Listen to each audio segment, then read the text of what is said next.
Aí, tá gravando. Bom, pessoal, boa tarde. Eu esqueci de gravar, então, novamente vou me apresentar. Sou a professora Gabriela, vou dar biologia animal para vocês, começando por evolução. Desculpa quem já assistiu a primeira parte. Vou passar rapidinho de novo. Então, a gente estava falando sobre biologia animal, mais especificamente sobre evolução. E a gente começou a falar sobre Lamarck, a teoria dele, o Lamarckismo, que falava da lei do uso e desuso. E nessa teoria, a gente tem que partes do corpo que a gente usa mais vão ser mais desenvolvidas, vão se manter nas próximas gerações. Partes que a gente não usa tanto vão se perder ao longo do tempo. Então, por exemplo, se a gente está falando de peixes, eles não usavam tanto se eles tivessem pés, eles perderam os pés. Sei lá, essa era a teoria do Lamarck. E nessa teoria, ele diz que o ambiente que vai induzir as modificações. Então, se o animal ele precisa ser rápido, então ele vai se desenvolver e ser mais rápido. Então, as condições que vão ditar essas consequências. E além disso, ele falava que o que é adquirido é passado para gerações seguintes. Então, dando um exemplo bem prático, se a gente está falando de seres humanos, por exemplo, finge que você é uma pessoa muito maromba, que gosta muito de treinar, aí você começa a fazer musculação, ir pra academia, fica muito monstro. Você vai ter um bebezinho monstrinho, porque durante a sua vida você treinou muito seus músculos, ou seja, o seu filho também vai ser super forte, então ele já vai nascer um Hulk. Tipo, essa é a teoria do Lamarck. Você, ao longo da sua vida, sofreu um acidente de carro, perdeu um braço ou ficou paraplégico. Perdeu o braço, menos trágico. Você perdeu o braço. Aí o que vai acontecer? O seu filho vai nascer sem braço. Então, essa é a teoria do Lamarck, né? É até um pouco engraçado a gente pensar, não faz muito sentido. Mas se a gente pensa numa época que, assim, faz muito tempo, dá até para entender, era uma hipótese que ele tinha, né? A ciência não era algo tão desenvolvido e, através de, no máximo, observações, era que ele estava tentando chegar a conclusões, né? Então, isso é só uma hipótese. É uma hipótese interessante, né? Não dá para falar, Lamarck era burro. Não, né? Porque quem estava naquela época também acreditou nisso, foi uma hipótese que surgiu. Porque a origem da vida e a evolução são coisas muito interessantes da gente debater. Ao longo do tempo, as pessoas foram pensando em diversas hipóteses, acreditando e desacreditando delas. A ciência é engraçada, porque a gente aceita algo praticamente como uma lei, daí vem outra pessoa e prova o contrário, né? Então isso é muito interessante. Talvez algo que a gente acredita piamente hoje, no futuro, a gente fale, nossa, que besteira, como que a gente acreditou nisso, sabe? Então, bom, eu gosto muito de ciência, gosto de pesquisa, então isso é bacana. Bom, esse é o lamarquismo. E tem algumas imagens aqui, só para explicar um pouquinho melhor para vocês. A girafa. O Lamarck usava muito esse exemplo das girafas. Por que a girafa tem o pescoço longo? É bastante diferente, né? Não tem nenhum animal que tenha o pescoço como o dela, assim. Então ele falava que as girafas, elas precisavam ter o pescoço mais longo para pegar as folhas das árvores. Então, por isso, elas esticavam o pescoço e o pescoço cresceu. Mais ou menos isso. Então, porque elas precisavam pegar aquelas folhas, elas se esforçavam, elas precisavam, então por isso surgiu essa nova adaptação. Então, essa é a teoria de Lamarck.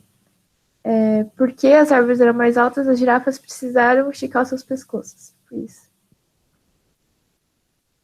Agora, a teoria de Lamarck, a gente consegue entender ela melhor quando a gente coloca contraposição com a teoria do Darwin. O Darwin tem uma história muito interessante em um livro chamado Origem das Espécies, que é muito bacana. É um livro um pouquinho difícil de ler, mas ele conta como ele. Opa, peraí que alguém tá pedindo pra entrar na aula. Sim. Gente, se alguém tiver alguma dúvida também, pode mandar aqui no chat. Então, voltando para a apresentação, falando do Darwin. Ele conta como ele percebeu que ele estava numa ilha e ele encontrou os pássaros de um jeito e no outro eles eram parecidos, mas não eram idênticos. Então isso é bastante interessante. O Darwin, a gente tem a teoria do darwinismo e ele fala da seleção natural. A seleção natural, que é o que a gente mais acredita hoje, né, que a gente acha que está mais correto, ela é a seleção que o ambiente exerce sobre os animais. Como o ambiente exerce essa pressão A gente fala pressão seletiva sobre os animais, sobre os seres humanos de forma geral. O mais apto a sobreviver em determinado meio vai sobreviver. Então, por exemplo, quem é mais apto para sobreviver submerso num lago? Os peixes ou um ser humano? Os peixes, né? Porque eles conseguem fazer a troca gasosa na água. Já a gente não. Então, nesse caso, os peixes são mais aptos para sobreviver nesse meio. Então, assim, por exemplo, a gente está falando do surgimento de uma nova espécie. Como isso acontece?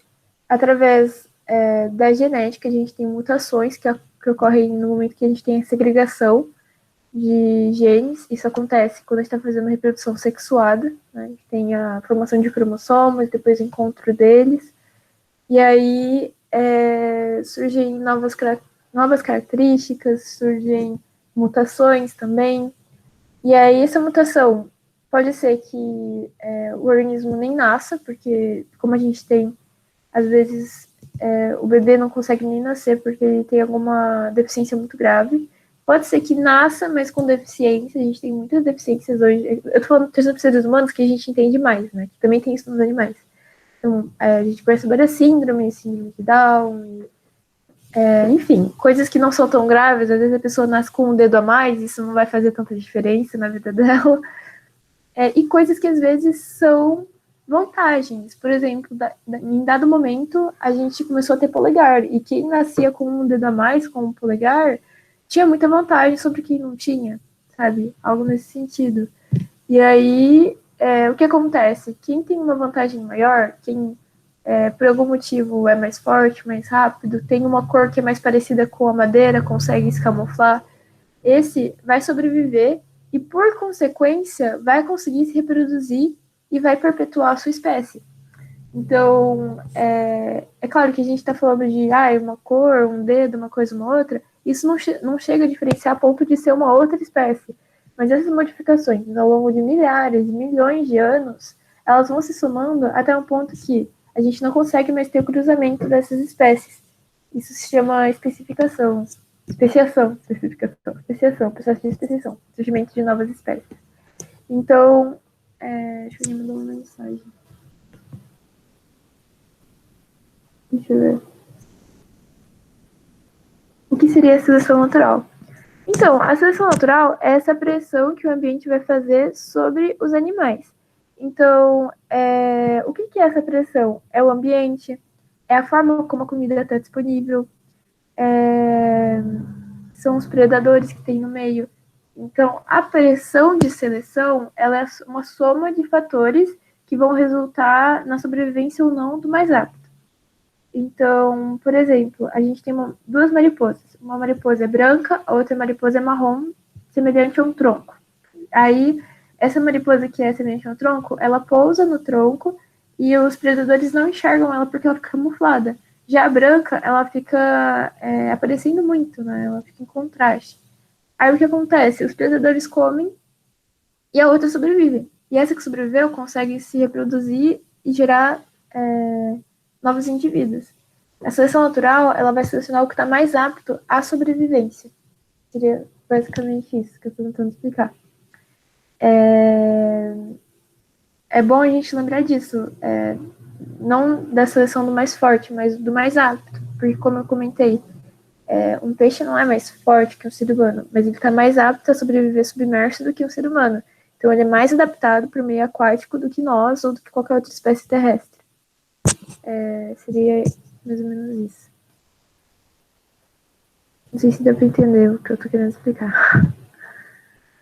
Então, falando, por exemplo, vamos voltar ao exemplo das girafas aqui.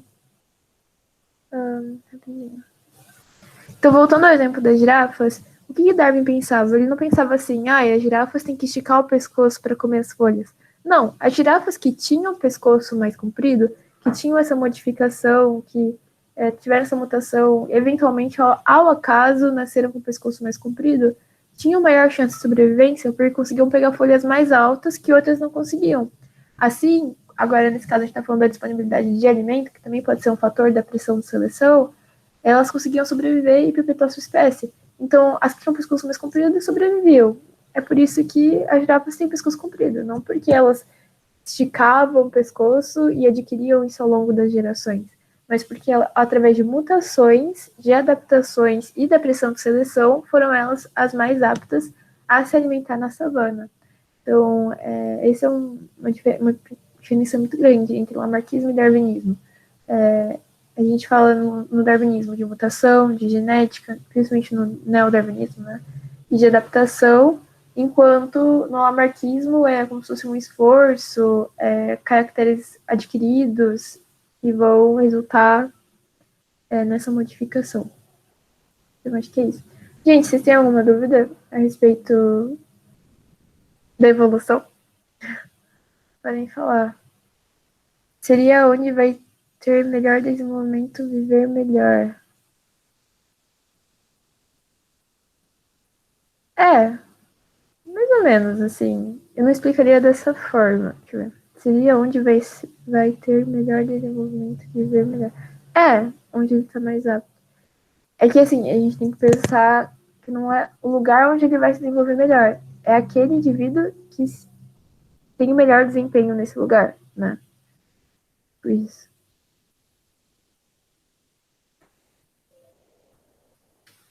Bom, pode mandar mais dúvidas. Quando vocês mandam mensagem, faz um barulhinho, eu consigo saber que vocês mandaram. Gente, então, da evolução, é isso que eu queria passar para vocês. Se vocês tiverem dúvida, podem mandar. Agora eu vou comentar rapidamente aqui da origem da vida. Um tema muito interessante também. Vamos comentar rapidinho. Biogênese e abiogênese, isso cai bastante.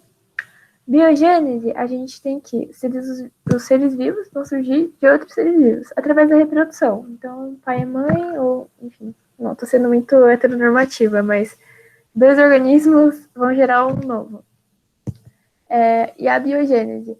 Os seres vivos podem surgir de matéria bruta, ou seja, de algo inanimado, tipo numa carne que está lá largada, vão ser geradas novas moscas, uma coisa assim, espontaneamente, sabe? Sem que alguém faça alguma coisa, sozinho vai surgir vida.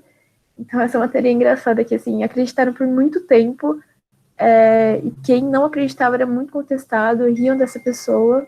Deixa eu tirar o som do meu celular, gente, desculpa.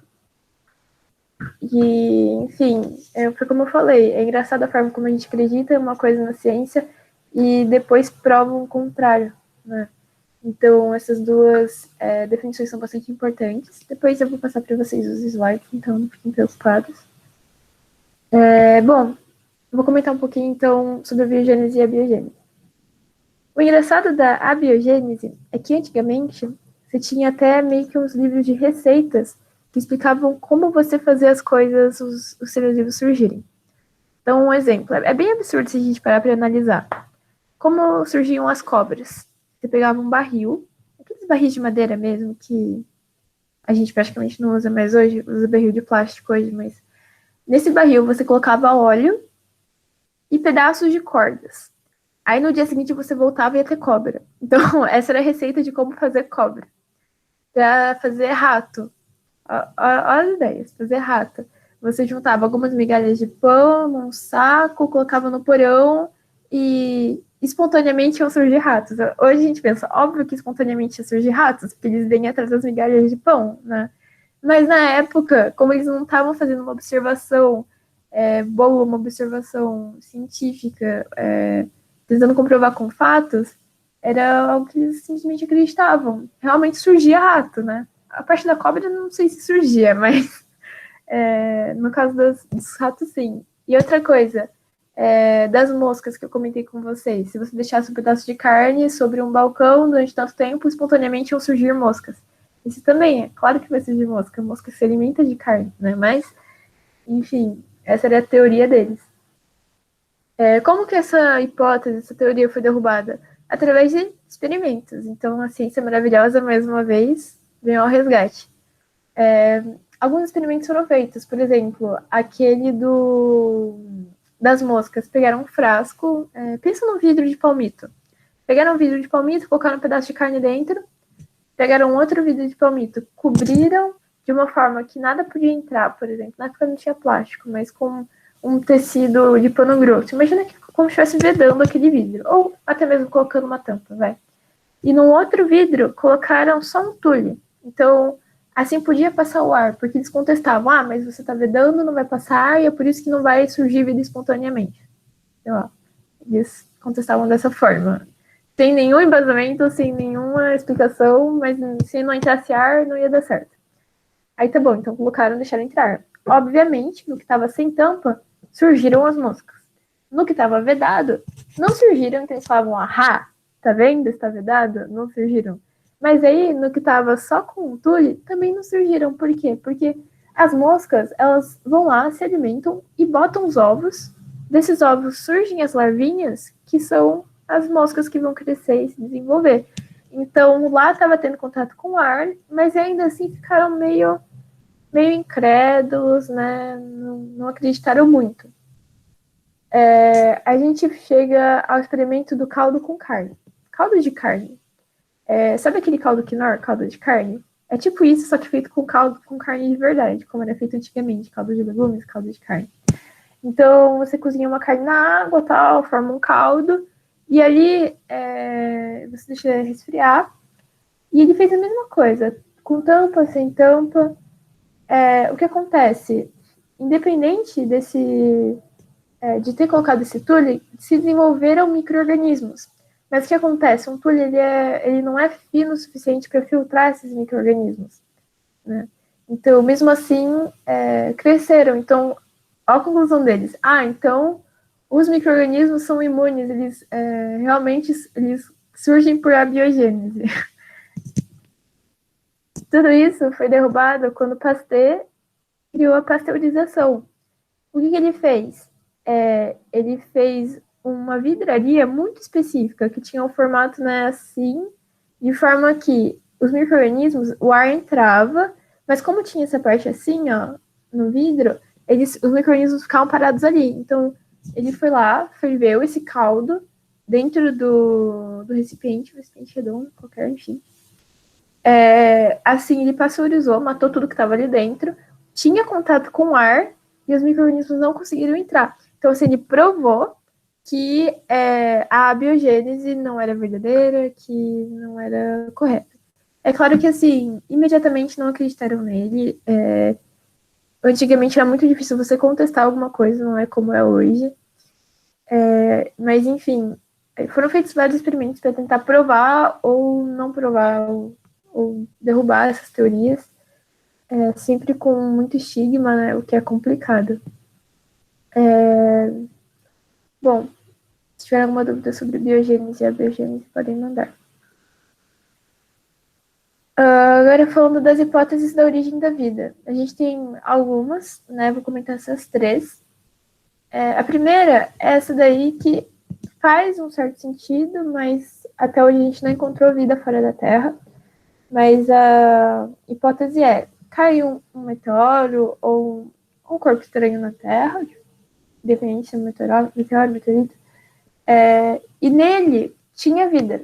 Mas, assim, vida primitiva. Mesmo uma forma de vida primitiva e muito resistente, né? Porque sobreviveu à queda, ao impacto e ao espaço, que é difícil, né? Sobreviver ao espaço, mas porque tem uma temperatura muito baixa, então provavelmente morreria congelado, ou por causa do vácuo, enfim. Acho que vocês sabem o que acontece quando a gente joga um organismo no vácuo, né? Ele explode, porque por causa da falta de pressão. Enfim, essa é uma teoria. Tipo, ele era muito resistente, então ele nem explodiu no vácuo, nem congelou, e nem morreu, e caiu na Terra gerando a vida. Essa teoria ela é pouco explicativa, considerada pouco esclarecedora, mas as pessoas acreditam e tem um certo cabimento, né? A gente falando de criacionismo, bom, acho que a maior parte que sabe que é o criacionismo é a teoria de que Deus criou todas as formas de vida. O problema é que nessa teoria também falam que não falam do fixismo, ou seja, as espécies não evoluem. Infelizmente a gente já provou que sim, elas evoluem. Então, assim, a gente não está contestando que Deus não criou a vida. Eu acho que isso é muito relativo, vai de pessoa para pessoa, mas infelizmente não é algo que a gente usa no vestibular. Claro que se você for usar uma redação, escrever algo interessante sobre o que você acredita e tentar usar isso para elaborar opiniões e argumentos, isso é interessante. Mas falando de uma questão de biologia na prova, assim, naquelas objetivas, a gente vai usar a evolução química, que a gente fala que os organismos eles surgem por associação de moléculas. Então, o que aconteceu? Ao acaso, diferentes moléculas inorgânicas, a gente tem, enfim, diversos elementos químicos que organizam moléculas no meio ambiente, se encontraram ao acaso, vão se encontrando até que formam algum tipo de molécula. Isso foi acontecendo e chega num ponto que gerou uma molécula orgânica. Então, a partir de uma molécula inorgânica, surge uma molécula orgânica, que é o que é necessário para surgir a vida. Deixa eu dar uma olhada aqui. Tá. E aí, quando a gente está falando de. Deixa eu ver que horas são, gente, desculpa. Tá. E aí, quando a gente está falando do surgimento de moléculas orgânicas, a gente tem que lembrar que, supostamente, a Terra primitiva, muitos e muitos anos atrás, ela era um ambiente completamente inóspito. Não tinha camada de ozônio, tinha muitas erupções, era muito quente. Quando respirava muito, porque a camada de ozônio não estava aqui para segurar o calor para a gente. Então, era um ambiente muito inóspito, tinha muitas tempestades de raios mesmo, não somente chuva. Acho que até chovia, mas com um alto teor de enxofre, que é muito ácido e num teor que chega a ser tóxico até. Não tóxico que nem as pessoas que a gente encontra na nossa vida, mas no sentido literal. E, enfim, tudo isso leva a entender que talvez não fosse tão fácil surgir a vida dessa forma. Até que um cara foi lá e fez um experimento muito interessante. Ele pegou lá as moléculas que formariam uma atmosfera primitiva na Terra, dióxido de carbono, enxofre, acho que pegou água também, e mais uma coisa, mas assim, inorgânica que formaria a nossa atmosfera. Ele tentou, assim, recriar o que seria uma terra primitiva. Então, alta temperatura, esse alto teor de enxofre, descargas elétricas, acho que era isso. E aí, ele passava por várias etapas, era meio que um ciclo, um experimento que ele fez. E aí chegava num ponto que ele filtrava para ver se tinha formado alguma coisa. Acontece que esse cara, nossa, muito inteligente, ele conseguiu chegar em moléculas orgânicas. Formou aminoácidos, formou, acho que amônia também, que tem no nosso xixi, se vocês não sabem, é uma molécula orgânica necessária para, por exemplo, adubar plantas, sei lá, plantas precisam muito de nitrogênio.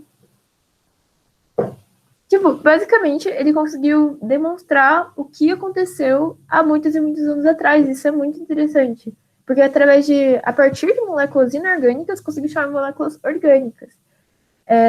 Então, meio que provou que isso foi sim possível, e é por isso que isso é muito aceito no meio científico, porque a gente conseguiu provar que dessa forma pode ter surgido a vida. Isso quer dizer que não existe Deus? Não, não quer dizer isso. Ninguém está provando que Deus não existe.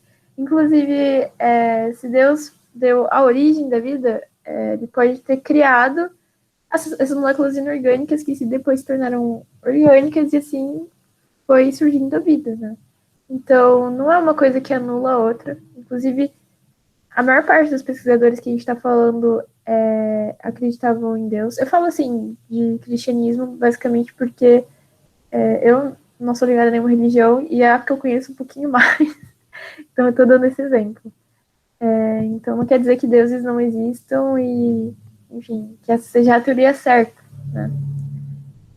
Mas é basicamente isso da origem da vida.